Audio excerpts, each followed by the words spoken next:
Fritz Haber foi um dos cientistas mais importantes de todos os tempos, e com certeza as descobertas dele contribuíram significativamente para a manutenção do nosso estilo de vida atual e dos nossos meios de produção. Mas se por um lado as pesquisas de Fritz Haber salvaram milhões de vidas, por outro lado alguns de seus estudos mataram milhares de pessoas. A história de Fritz Haber é o tema da nossa aula de hoje. Primeiramente, precisamos contextualizar o momento histórico em que Fritz Haber viveu. A população mundial crescia rapidamente e a produção agrícola não era capaz de acompanhar esse ritmo. Tanto que William Crookes avisava que no ritmo que as coisas andavam, em cerca de 20 ou 30 anos faltaria alimento para abastecer a população de todo o planeta.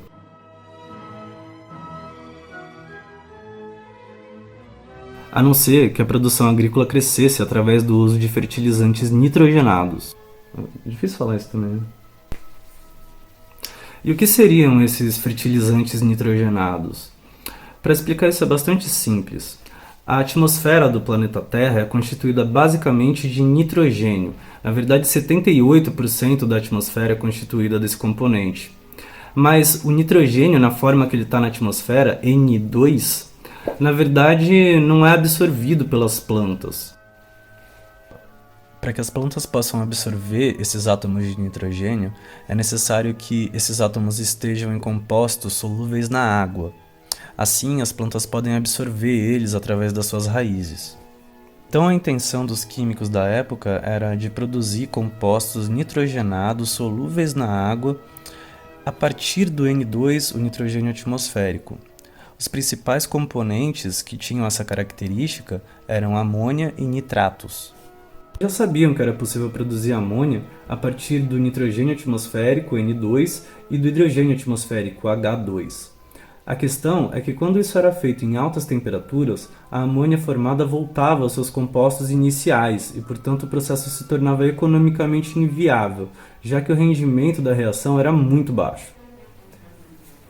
Fritz Haber teve então a ideia de promover essa reação em pressões mais altas e, posteriormente, utilizando o catalisador.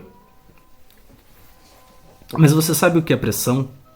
A pressão, na verdade, é a medida do quanto os gases estão empurrando uma determinada superfície, ou seja, a força que um determinado gás faz em uma determinada área. Por exemplo, aqui onde nós estamos agora, os gases estão o tempo todo empurrando a superfície das coisas, isso por causa da gravidade que atrai eles para cá. Tanto que se você for para uma altitude mais elevada, a força que os gases vão fazer nas superfícies é menor, já que tem menos gases lá. Porque a gravidade nesses locais tem uma intensidade menor. É por isso que quando o seu time vai jogar na Libertadores, na altitude da Bolívia, por exemplo, a bola voa mais rápido. Porque nessa altitude os gases vão fazer menos força e assim a bola vai voar mais livre. E você sabe o que é um catalisador? O catalisador é um componente químico que tem a função de aumentar a velocidade da reação. Na verdade, o catalisador ele vai entrar na reação e depois ele vai sair da reação inalterado, ou seja, da mesma forma que ele entrou. Só que no meio do caminho ele aumenta a velocidade da reação.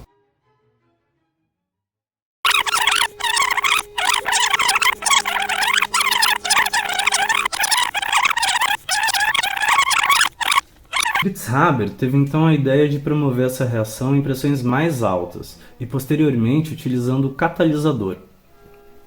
Um outro químico chamado Carl Bosch contribuiu com a aplicação do processo em escala industrial, e o processo ficou assim conhecido como o processo de Haber-Bosch, em homenagem aos cientistas que contribuíram com ele. Com a aplicação do processo industrial de produção da amônia, a Alemanha vivenciou algo nunca visto até então. Grandes construções industriais sendo montadas em função de um único processo. No intervalo de 2 anos foram produzidas cerca de 30 toneladas de amônia. Nos dias atuais, o processo de síntese da amônia permanece praticamente inalterado. Isso é só para ter uma ideia da dimensão do trabalho desses dois caras, o Fritz Haber e o Carl Bosch, sendo que até hoje o trabalho deles ainda é atual e usado pela indústria.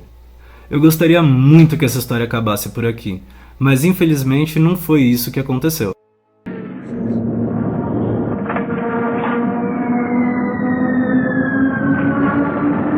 Em 1914, começava a Primeira Guerra Mundial, e Fritz Haber foi chamado pelo Ministério para ser o chefe da seção de armas químicas.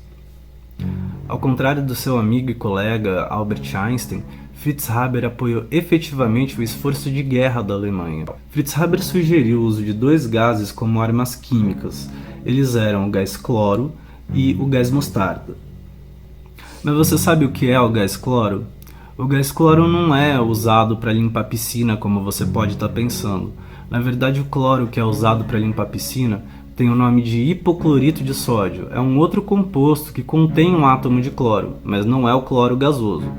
O cloro gasoso é um composto químico tóxico e letal, assim como o gás mostarda, que foi utilizado pelos alemães durante a Primeira Guerra Mundial. Em 22 de abril de 1915, o exército alemão usou pela primeira vez o gás cloro contra as tropas aliadas na Bélgica. Milhares de soldados franceses, argelinos e marroquinos morreram em menos de 5 minutos. A esposa de Fritz Haber, Clara, condenava as atividades militares dele e muito provavelmente se revoltou com o massacre na Bélgica. Na noite de 1º de maio, ela se matou com um tiro. Seu corpo foi encontrado por Hermann, o único filho do casal.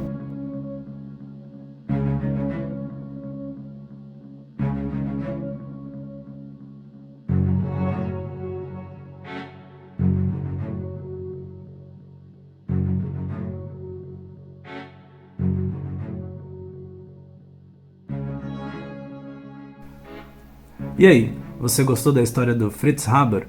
Com certeza um dos maiores cientistas de todos os tempos. E com certeza a humanidade deve muito a esse cara. Mas nós não podemos negar que a utilização do gás cloro e do gás mostarda durante a guerra foram definitivamente usos negativos do conhecimento desse cientista. E isso só demonstra que nós precisamos sempre ter muita responsabilidade sobre o nosso conhecimento. Porque, da mesma forma que ele pode salvar vidas, ele também pode matar muitas pessoas. Mas se você acha que essa história acaba por aqui, você está enganado.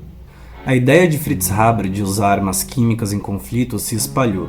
Os outros países que estavam participando da Primeira Guerra Mundial passaram a utilizar também esse tipo de arma. E ao todo foram 1.300.000 mortos devido ao uso de armas químicas durante a Primeira Guerra Mundial. Ao longo dos anos, outras armas químicas foram desenvolvidas, algumas delas letais e outras apenas de efeito moral. Você provavelmente conhece uma dessas armas químicas. Ela é conhecida como gás lacrimogênio. O gás lacrimogênio é utilizado em vários países para dispersar manifestações.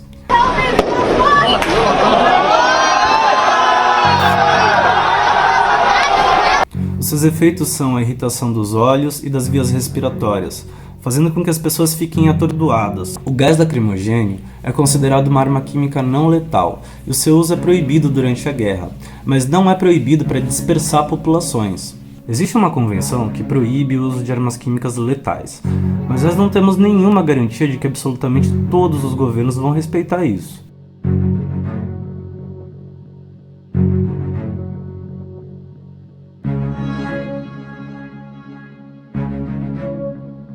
É isso aí, pessoal. Espero que vocês tenham gostado da aula de hoje e até a próxima.